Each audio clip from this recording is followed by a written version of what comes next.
Happy now to present two great companies coming together, Supermicro, Iron Mountain. They're going to talk about how they built a massive scale cloud, a lot of innovation. Here are our representatives. So Phil is our host, and we have Olivier, and we have Cliff from Supermicro and from Iron Mountain.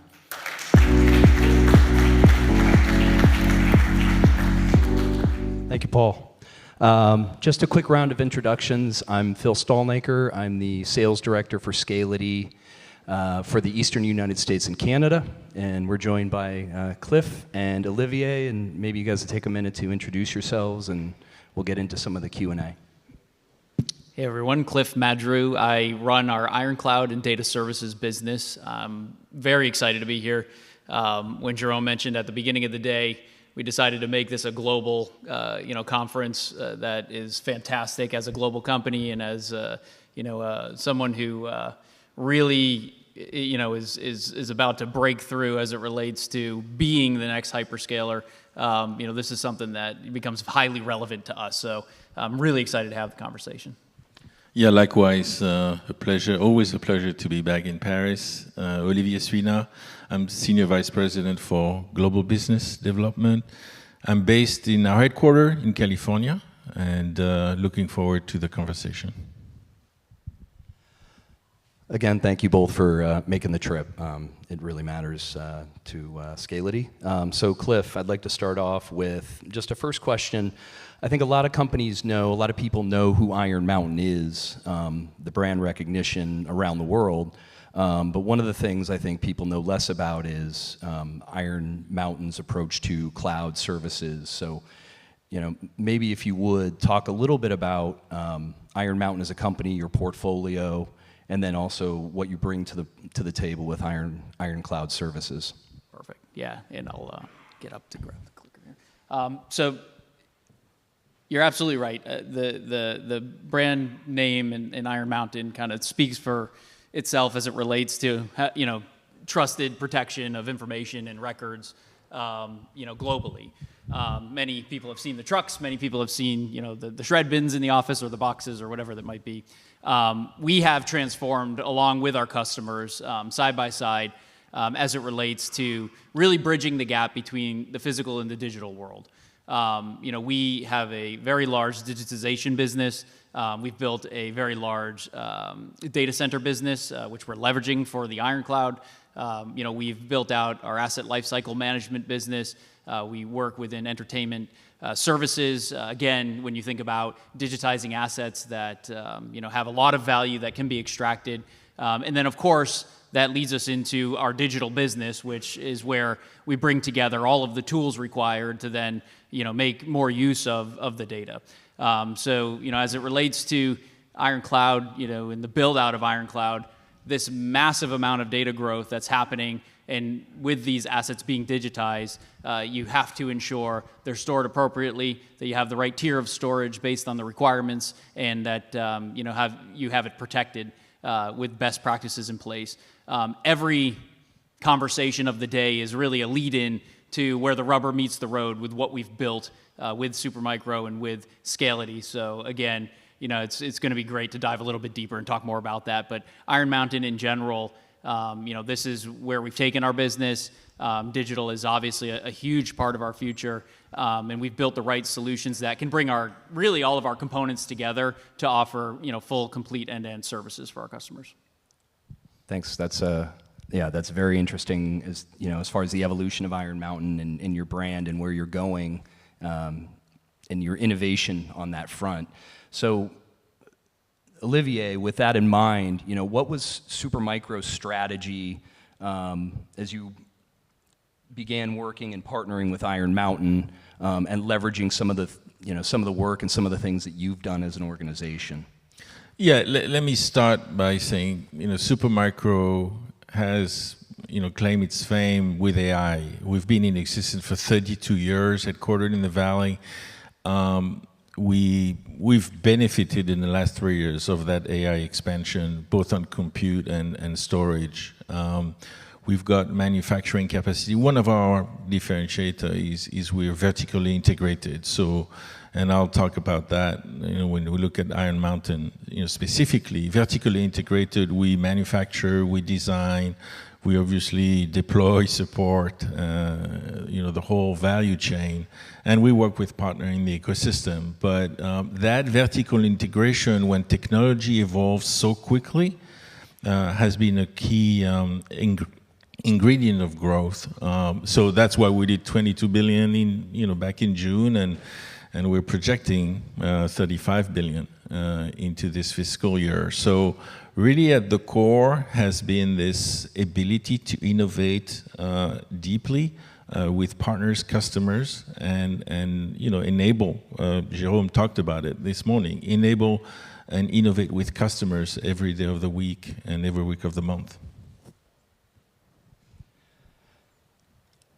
Yeah, that's very interesting, and I think the growth is massive. What you guys are seeing as far as growth is incredible.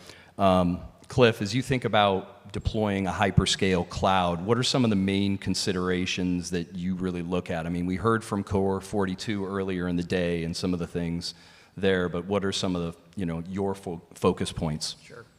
Yeah, I mean, at its surface, in terms of the services being offered, we are really focused on cyber resiliency and cyber protection type services. So Iron Cloud being really the de facto cloud as it relates to protecting data offsite, ensuring it's recoverable, offering the right types of storage and alternative options of accessing that storage to make sure that you can get it back.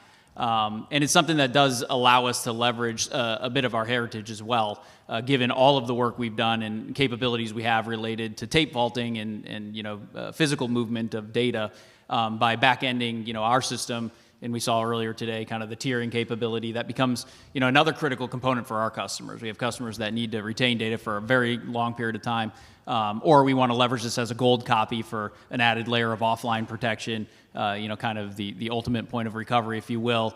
So being able to offer kind of complete air gap storage in conjunction with, of course, hot online storage as well, to be able to offer the services. In terms of like the build out, scale is a huge piece of it. We're talking exabyte scalability. A couple of comments earlier in the day talking about, hey, I remember putting my first 20 gigabyte hard drive thinking, oh my goodness, I'll never fill this with my MP3s, right? So it's like to now sit up here and talk about exabyte scale storage, obviously for a totally different dynamic, but it is, just unbelievable to think about. So when you get into it, what it takes to operate becomes critical. How you put procedures in place, how we meet compliance requirements, as you go through and build out, standard operating procedures, ensuring that we do the right types of audits and reviews on a regular basis, and annualized to get the certifications that we require. We have very stringent requirements from our customers, of course, and that they drive us towards ensuring that we're meeting all of the regulatory requirements and achieving certifications. So all of that has to go into consideration around the build.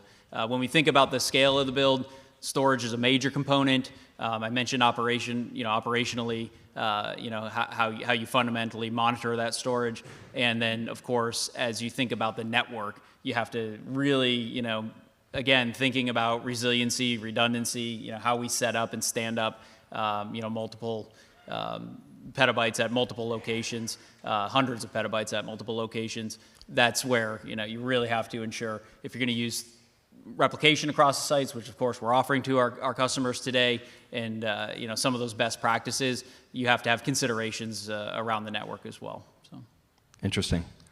Yeah, there's a lot that goes into it, especially as you look across, I suppose, the landscape of, regulatory environments, whether that be in the United States or as you guys look at other markets to move into, the differences in those markets and really how you have to evaluate those considerations, the differences, those things that are similar.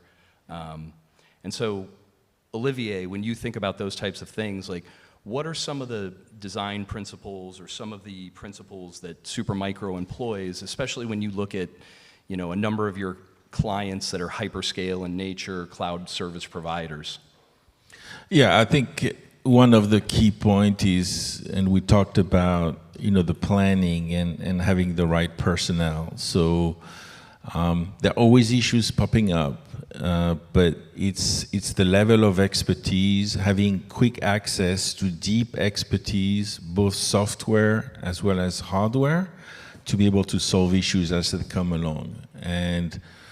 And we have that. So we can pull global teams, engineering teams very quickly. Yeah, and we have done this. So I do think it's worth mentioning, right? I mean, it's this is the reality, right? I mean, you can plan for everything you think, right? And then all of a sudden, the human element enters the equation, and something happens. And so that is honestly, and it was said earlier, but it's worth repeating. The partners that you choose matters in my mind almost more than the technology, right? If you don't have the people there to help you when you're in need, that respond quickly, that get the expertise, and I'm talking deep level of expertise when you have to go in and resolve something as quick as possible to avoid potential issues. That's exactly the experience we've had with the partners that we have, and that makes me very proud to be here on stage and talking at today's event. Thank you. We saw some software integration, opportunities to improve. We put developers, to the task. So that notion of rapid response, entrepreneurial, in effect, customer first is very much in our DNA, Scality, Supermicro, and Iron Mountain as it transformed. So that's really in what we do. Now back to the hardware design, we think of everything in building blocks. So we don't custom design, but we have so many design on the shelves, modular design that looks at CPU variants, hard disk variants, memory variants, and we always aim at innovating quickly by looking at what's available cost effectively, but also providing value to customers. So when you have bigger disks, more latency, features we can introduce, our teams absolutely thrive and are excited about introducing them into a customer environment. So back to delivering value and pushing you to the forefront, that's what we do. And we do it because we've got this data center building block solution strategy where, we reuse a lot of the component, chassis and all, into being able to do that with time to market. Right, and that makes it a lot easier for us in terms of new site builds that we want to do. As you mentioned, like data residency and sovereignty becomes like a huge huge problem for customers. And where is my data going to be stored? Do we need to stand it up in country? And having that capability with the building blocks that get put together allow us to have a repeatable solution, and of course build repeatable services from it and scalable. We kind of skew up everything, the rack and everything, right, to the specification specifically for Iron Cloud. So it helps us quite a bit. One of the things I love about working at Scality is the flexibility of our platforms to make adjustments to customer needs. And I think this is an example, the Iron Mountain, Scality, Supermicro partnership and relationship that, it's the flexibility of the software, but it's also the people coming to the table with creativity and really looking at different ways to solve not only existing challenges or business needs, but really continuing to look into the future. So, and without the people, Jerome mentioned it before, without the people and this maniacal focus on our customers, we wouldn't be able to do that. So, I know that's a consideration, but, and I do believe that, Iron Mountain and Supermicro looks at it the same way when it's engagement with your customers. Maybe you can talk a little bit about that. Yeah, it's not just words, right? And if you have spent time or live in the valley or you see, if you don't innovate, you die. And so that mentality of pushing the boundaries and having teams who always look at not what's available today and what's on the catalog. Oh no, that's the SKU you have. That's the SKU, but is it going to keep us competitive later. And that's what we do in our DNA, at Supermicro. Joint engineering, co-engineering with customers and partners. So, we push the boundary all the time. Yeah, and we've got to experience that, even just getting launched this year with the Iron Cloud, having some of the largest backup jobs, I think, in the world coming into the Iron Cloud. 90 base systems, not 60. Yeah, and the systems that we have in place. But to Phil, to your point, I mean, it's really cool to see the build out as it's building up on the screen there in some of our facilities. But of course, the data that sits behind that is the most important thing. So our customers' data, we treat it as if it's our own in terms of ensuring the protection, ensuring that we have the proper security in place and the right type of equipment.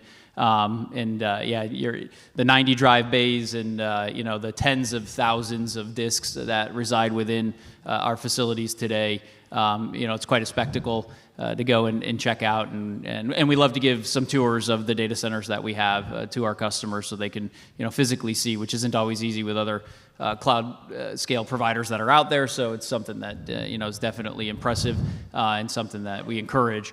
But yeah, I mean, it's the pictures speak 1,000 words, I think, in terms of getting it stood up here in North America, and as we kind of plan for our global expansion.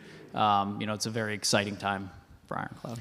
And on this, the way you deploy at scales is its capacity of production, supply chain, but it's also software integration and testing that we do in the factory. So it doesn't get done, on site. So all of the testing, the R-burn is done before it goes. And then scale matters, right? We did the investment. I mean, storage, yes. Compute, you can imagine the quantities. 5,000 liquid-cooled racks production a month. It's massive, right? So back to the mentality of making some bets. We made that bet, and we make the bet that there are use case and an opportunity with partner Escality, with the cyber threat going on, with the explosion of data. We want to make sure the industry is ready to deploy. So that's what we've done. That's what we do. And to build those data centers, to deploy securely, predictably, and we look at time to online to achieve that.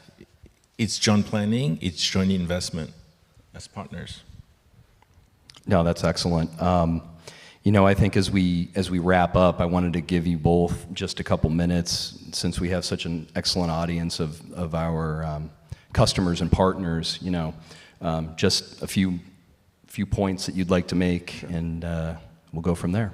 Sure. Yeah, and in the couple of slides that we have in here are talking about the data explosion. You've already seen it, and there were some great graphs earlier in the day around it.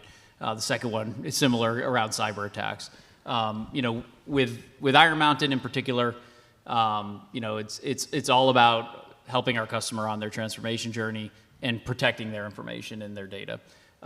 We have built Iron Cloud specifically for the purpose of ensuring that we can protect that data offsite. We are extending ourselves into the edge of our customers, to help them even further. Artesca being an example of how we do that for customers, and looking to do more as we continue to scale on that front. And then, of course, offering the appropriate kind of tier of storage. So, flash all the way down to tape for us, being able to manage that tape and have that protected copy of the data, or that long-term retention copy of the data. It was mentioned earlier too. The multiple copies on tape is of great value to us and our customers. If you can have that, then we can move one copy to a separate vault. So all of those things, are truly in service to our customer to ensure that we have the best cyber protection, cyber resiliency being offered to them at highly competitive and scalable storage rates. And again, one of the Scality personnel that I was speaking with on one of the breaks mentioned how I think last year it said to compete with the hyperscalers, and this year it said for hyperscalers from the product's point of view. And that's heartwarming, I would say, because I truly do. We what we've built is at that scale. What we want to do is at that scale and beyond. And we are here to protect what matters for our customers. So I'm really excited about that. Look, data is exploding.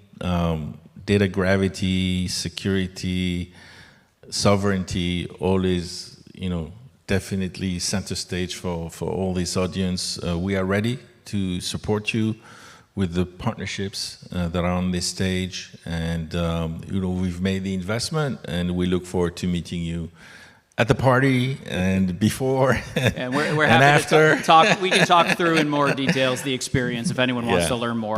We've got a booth outside as well. But Cliff said it right. It's not a technology issue. It's very much, I would say, a change management, right? Bold goals and obviously getting the talent to deploy the greatest technology we have on this panel. Thank you. Excellent. Well, thank you again for joining. Thank you all of our customers for attending with us today. It's an honor.